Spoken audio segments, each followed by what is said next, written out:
So at this point, we're all aware that COVID's been around for an extremely long time, only being eradicated from very few areas across the damn planet. It's a very obnoxious thing to deal with as a whole. Like, where I live currently, nearly 12 months of this bullshit. 12 months. That's quite a bit to be restricted from seeing your friends, from hugging your friends. I mean, I'm a hugging guy, and I can't even hug my friends. I mean, there's a freaking problem. Like, nobody should be asking questions as to why people are climbing out of their skin, especially, like, the government that is behind, like, all your lockdowns and your restrictions and whatnot. They should not be questioning people's resilience to follow these supposed rules. I mean, sure, it would be enforced, but people's mental health is just getting progressively worse and worse. Therefore, it is harder to maintain control. And, like, I can see where people are coming from. I definitely can. I'm not going to sit here and wag a finger at people who don't always follow restrictions, telling them that they're pricks and they're bad people and that they're a lot smarter than they're acting and everything like that, because I can understand their pain. Like, I'm not going out and saying, break all the rules, stop listening to your government, just do whatever the hell you please. I'm not saying that, but, you know, I think a lot of us should give those who do eventually have to defy the rules for their own well-being a little tad bit of leeway. As heartless and insensitive as that may sound.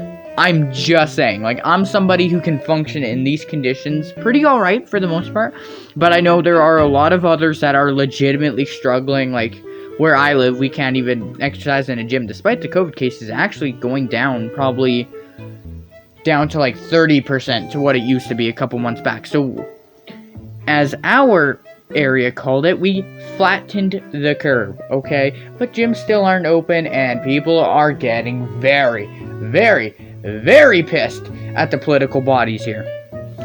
And every second that passes, I can safely say I can sit in the spot that I am sitting and sympathize and empathize for those who have lost the opportunity to go to things like gyms and stuff, because their physical health is starting to weigh down. It's starting to get progressively worse. Not everybody has the luxury of having something they can use at home to exercise. Some people need gyms. It's how they retain their mental health on top of physical health. And though you can make the case, well, they wouldn't have physical health if lockdown wasn't around. I understand that, but there are ways to still strictly monitor things like gyms and whatnot, all of things like that. So I think there should be a happy medium. People need to go to the gyms. If this entire lockdown's about protecting physical health, then allow people to go to gyms. Maybe you'll have to change some things. Maybe capacity has to be 25%. Maybe you're only allowed in for like an hour straight before you have to leave. That would make sense. But people still need access to physical exercise. I have the luxury of having something I can use at home if I'm itching to do something that's related to gym exercises. But that's a rare thing. But honestly, it's not just gyms and stuff like that. What about jobs too? So many people in this whole pandemic have lost their job and as a result lost their purpose to live. And even have gone as far as to take away their life because they cannot survive because of the pandemic. That's a problem.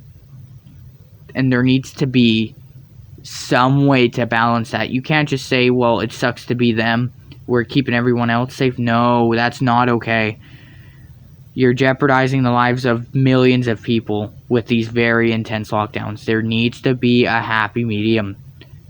You're saving lives, and not just 1,000 lives, or you're changing over 1 million lives for the better just by easing our lockdowns in the slightest. Wouldn't you feel good knowing that your citizens have been listening to you, they've been following your lockdowns, and then you decide to ease them, and, you know, it puts people at ease, and people's mental health, though it's not perfect, there's still room for improvement. They feel just that smallest bit better, and they're just overall better off, and they have less of a reason to eventually take their lives if things look down for them. Don't you want to feel like a true hero? Because by making restrictions a little bit lighter, by giving people that chance to go back to work, make their money, have their purpose, serve their families, all that stuff, you'd be a hero. Wouldn't you want that? I know in any electoral position, I would love to be the hero for them. conversations come up asking, when does this whole thing end? When is it finally over?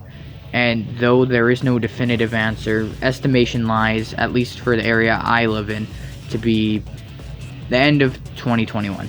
That is when it is estimated that this whole lockdown stuff will hopefully end. It's better late than never, for sure, but going another nearly 10 months of this, and it's very exhausting. It's very, very exhausting. But what happens in the worst case scenario where we have a third wave? I'm not sure about all the other areas in the world, but of where I live, we had a very, very small first wave of it. We negated that. We had a huge spike amongst the second wave. What happens if there's a third wave? Nobody knows. I am hoping against all odds that this will end very, very soon, because holy shit, this pisses me off to go through each and every day. Even if my mental health is okay as far as general emotion is concerned, it doesn't mean that I'm not pissed off to be locked up in my house or void of hugs from my best friends. I can't even high five anybody without, getting berated by people about keeping my social distance and everything like that. So, if you're truly wondering where I stand with COVID, maybe I can function alright, maybe I can smile a bit, but truly, I want it over just as much as anyone else would.